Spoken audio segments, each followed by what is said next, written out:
आपको अब किसानों के थोड़े हाल बताए जाएंगे। किसान किस तरह से इस रोड, जितना हो सकता मैं उतना दिखाऊंगा अपने रोड के बारे में। ये रोड है ग्राम पंचायत गाहर, जो कि कुल्लू घाटी के साथ लगता गांव है। इस रोड की पूरी तरह कंडीशन बिल्कुल ख़राब है। तो इससे अच्छे तो जो खच्चर वाले रास्ते होते हैं ना, मैंने देखा है लगवली में बिल्कुल साफ़ होते हैं। तो हमारे रोड के हाल तो बिल्कुल ही ख़राब है। तो आपका काम यही है कि इस वीडियो को ज़्यादा से ज़्यादा शेयर करना है, ताकि ये पीडब्ल्यू विभाग मंत्री विक्रमादित्य के पास पहुँचे तो इस रोड के बारे में सोचे। तो कुल्लू ज़िला में लगभग हर गांव के रोड ऐसे ही हैं। जो गांव आपको दिख रहा है उसका नाम है फाड़मे। तो यहीं से रोड स्टार्ट होता है हमारा, जो कि 8 किलोमीटर का है सेवबाग तक। तो अब आपको मैं दिखाऊंगा पूरा रोड। तो रोड लगभग मैं 2 किलोमीटर यहाँ से पैदल जाऊंगा। तो अभी आप रोड के हाल देख सकते हो किस प्रकार के हैं। तो इस तरह के गड्ढे हमारे रोड के अंदर हैं। तो मैक्सिमम 3-4 किलोमीटर के अंदर तो ऐसे ही रोड है। तो ये अभी फाड़ में से थोड़ा सा पीछे है। तो आप देख सकते हो यहाँ से कोई भी नाली नहीं है, जिस कारण रोड कोई भी सुरक्षित नहीं है। तो पानी रोड में आ जाता है जब भी बारिश पड़ जाती है। तो ना तो यहाँ पर पंचायत ध्यान दे रही है कि रोड अच्छा होना चाहिए, ना तो कोई एमएलए साहब यहाँ के रोड के बारे में सोच रहे हैं। तो यहाँ से अगर नाली होती ना पीछे से लेकर, तो यहाँ से डाइवर्ट कर सकते थे उस पानी को। अगली साइड नाला है, तो यहाँ पर ये पानी फेंका जा सकता था नाली का। बट जिस टाइम में शुरुआत में ये रोड बना था, उस टाइम यहाँ नालियाँ बनी थी। नालियाँ पूरी तरह से बंद हो चुकी है। ना तो इसको कोई प्रशासन पीडब्ल्यू विभाग की ओर से इसको कोई भी साफ नहीं करता है। तो रोड तो लगभग गड़े हैं। आप यहाँ से देख सकते हो, यहाँ से कोई भी नाली नहीं है। तो यहाँ पर पानी डिवाइड करने के लिए जो नाले के लिए भेज सकते हो, उसके लिए यहाँ पर स्पेस बनाया गया है। पर पीछे से नाली ही नहीं है, तो यहाँ पर पानी नहीं पहुँचता है। तो पानी यहाँ से सीधा जाता है नाले को। तो पूरी तरह से यहाँ पर बनाया गया था स्टार्टिंग में। तो जब तक नालियाँ नहीं बनेगी तब तक इस रोड की कंडीशन ऐसे ही रहेगी। तो अभी मैं पहुँच चुका हूँ दारूदार में। तो अभी 2 किलोमीटर नहीं, 1.5 किलोमीटर और जाऊंगा मैं आगे। तो पूरी तरह से आपको रोड दिखाया जाएगा। 2 गड्ढे में आपको जो दिखा रहा हूँ ना, इन गड्ढों में से एक कॉमन सी बात है। सामने वाले गड्ढे पर आप अगर ब्रेक मारते हो तो यहाँ से सीधा आप दूसरे वाले गड्ढे में पहुँच जाते हो। तो अगर ब्रेक आपने थोड़ी सी और ज़्यादा मार दी तो आप डायरेक्ट ही इस रोड में लंबे पड़ जाओगे। तो मैंने बहुत बार ट्राई किया है इस रोड में इन गड्ढों को मारने के लिए। तो इस रोड से इतना अच्छा व्यू दिखता है कुल्लू का और सामने वाला भी। फिर भी प्रशासन इस रोड के बारे में कभी भी नहीं सोचता है। तो इस रोड की टायरिंग हो या पैच भरे जाए, पैच को भी दिखाऊंगा मैं थोड़ी देर बाद ना, पैच कैसे भरे जाते हैं, यहाँ पर किस तरह का पैच भरा जाता है। तो ये देखो आप पैच, ये बिना रोलर वाला पैच है। तो आधे से ज़्यादा तो दब चुका है।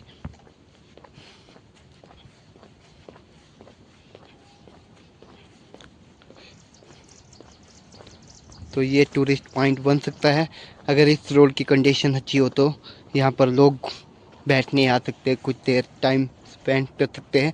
तो यहाँ का व्यू इतना अल्टीमेट है कि भाई कोई भी आए ना, कोई भी देख सकता है किस तरह का व्यू है यहाँ पर, और मन मोह लेता है ये व्यू। सामने आप देख सकते हो इतनी बड़ी किसान बागवानों के खेत है। तो अब मैं बताऊंगा इसका इफ़ेक्ट क्या है इस रोड का। तो जब तक यहाँ से नालियाँ नहीं निकलती है तो किसानों की फसल ख़राब हो जाती है। तो ज़मीन भी धंस जाती है, कई जगह तो लैंडस्लाइडिंग भी हो जाती है। अगर इस पानी को अच्छी तरह से बाहर निकाल दिया जाए गांव से, तो लोगों की ज़मीन भी ख़राब नहीं होगी। अगर यहाँ से भारी बारिश हो जाती है तो यहाँ से सीधा पानी सीधा यहाँ से निकल जाता है बाहर की ओर। तो ये जाता है पूरी शहरी के अंदर। शहरी में अगर जहाँ पर थोड़ा सा ढलान हो तो वहाँ की ज़मीन धंस जाती है, लैंडस्लाइडिंग हो जाती है। तो इस पर भी सरकार को ध्यान देना होगा कि जल्द से जल्द इस एरिया में नाली निकाले, ताकि ना रोड को डैमेज बजे, ना किसानों के खेतों को डैमेज बजे। इस तरह का हाल है हमारे रोड का। तो सरकार 8 किलोमीटर के रोड को मोडिफाई नहीं कर रहा है, तो रिपेयर नहीं कर पा रहा है। तो आप सोच सकते हो कि ऐसे रोड में जब भी आप जाओगे या तो कोई मरीज़ आएगा, उनको कितनी तकलीफ़ होती होगी इस रोड से गुजरते हुए। तो जितने सारे जंप लगते होंगे, और यहाँ से हॉस्पिटल भी 13-14 किलोमीटर के आसपास है। तो 14 किलोमीटर तक तो रोड की पूरी कंडीशन ही ख़राब है। जहाँ तक रामशिला तक बोले तो अभी इस रोड वाला रोड भी बिल्कुल ख़राब है। तो आप यहाँ पर बजरी भी देख सकते हो, किस तरह की बजरी रोड में पूरी तरह से फैल चुकी है। नाली तो कहीं भी नहीं है भाई, नाली का तो पूछो ही मत। ये तो लोकल जो पीडब्ल्यूडी विभाग होता है उनको सोचना चाहिए। तो ग्राम पंचायत जो अधिकारी है उनको सोचना चाहिए कि हमारे गांव में कौन सी प्रॉब्लम है। इतना एक वो भी कर सकते हैं, अगर बजट नहीं ला सकते तो ये थोड़ा सा बजट हैवी वाला है, इसको हमें पीडब्ल्यूडी मंत्री से ही मांगना पड़ेगा, विक्रमादित्य से। तो इस वीडियो के माध्यम से मैं आपको इस रोड का सर्वा करवा चुका हूँ। तो ये है गार गांव। तो इस गांव के पिछली साइड आप देख सकते हो नाली, यहाँ भी नालियों के वैसे ही बुरे हाल है। तो ये पूरी तरह से बंद हो चुकी है। तो बंद होने का कारण ये है कि यहाँ पर कभी भी सफाई नहीं की गई है पीडब्ल्यूडी विभाग की ओर से। तो जब भी यहाँ पर बारिश पड़ जाती है तो ये पूरा सा पानी गांव की ओर चला जाता है, तो कईयों घर में घुस जाता है। तो कई जगह तो जो यहाँ पर गाय बांधते हैं ना, वहाँ पर निकल जाता है। तो ये ध्यान देना होगा पीडब्ल्यूडी विभाग, कुल्लू जो भी हमारे अंतर्गत के बीच में आता है, उस पीडब्ल्यूडी विभाग को ये नालियाँ साफ़ करनी होगी। तो यहाँ से रोड वैसा ही है जैसा आप देख सकते हो, पूरी तरह से डैमेज है। इतने बड़े बड़े ओले हैं लोगों के, तो बोलते हैं ना गधे खच्चर वाले रास्ते भी अच्छे होते हैं, उससे बुरे हाल है इस रोड के। तो यहाँ से हमारी HRTC जा रही है। तो HRTC उस भाई को भी बहुत ही दिक्कत हो जाती है जब रोड में गड्ढे गड्ढे भरे होते हैं ना, इनके टायर पंचर हो जाते हैं।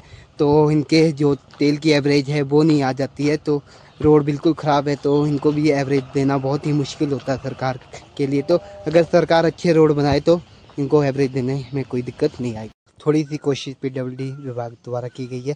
यहाँ पर मिट्टी डाली गई है, तो आप देख सकते हैं यहाँ पर मोड़ है, तो मोड़ के साथ कोई भी नाली नहीं है। तो हो सकता है कि नीचे वाला जो भी गाड़ी वाला है तो वो बाहर से अपनी गाड़ी को इस गड्ढे को बचाने के लिए बाहर से होकर लाए। तो हो सकता है सामने से भी गाड़ी आ जाए, तो यहाँ पर एक्सीडेंट होने के पूरे चांसेस है। अगर इस रोड की रिपेयरिंग नहीं होगी तो यहाँ पर ज़रूर कभी न कभी कोई ना कोई एक्सीडेंट हो जाएगा। और इसका जिम्मेदार कौन होगा ये तो मैं आपको नहीं बता पाऊँगा, क्योंकि अगर ऐसा होता है तो दो गाड़ी वाले आपस में लड़ेंगे। तो अगर इस रोड की अच्छी कंडीशन होगी तो ना कोई लड़ेगा ना बोलेगा। तो नाली का तो कोई इशू नहीं है, नाली तो पूरे रोड में 8 किलोमीटर का रोड है, तो कहीं भी नाली नहीं मिलेगी और रोड भी कहीं भी साफ नहीं मिलेगा। 2 किलोमीटर में वॉक करके आ चुका हूँ। तो आपने रोड के हाल देखे होंगे। ये रोड के हाल, हमारे रोड के हाल कुछ ज़्यादा ही ख़राब है। तो कुल्लू ज़िला में जो भी गांव के रोड है उन रोडों के लगभग सभी के हाल ऐसे ही होंगे, पर इस रोड के ज़्यादा ही ख़राब हाल है। तो अगर एक गड्ढा भी मारना होगा तो दिल पर पत्थर रख के गाड़ी चलानी पड़ती है, क्योंकि लगता है कि कहीं भी पट्टे टूट सकते, कुछ भी हो सकता है।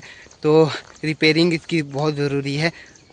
अगर जो भाई मुझे फॉलो नहीं करना चाहता, मैं नहीं बोलूँगा उनको मुझे फॉलो करो। तो ये वीडियो आपने ज़्यादा से ज़्यादा शेयर करनी है, तो ताकि हमारे पीडब्ल्यूडी विभाग मंत्री विक्रमादित्य जी के पास पहुँचे और इस रोड के बारे में बहुत जल्द सोचे और इसकी रिपेयरिंग हो, टायरिंग हो जल्द से जल्द। और वो अधिकारियों को आदेश दे कि इस रोड के नालियों को भी साफ़ किया जाए।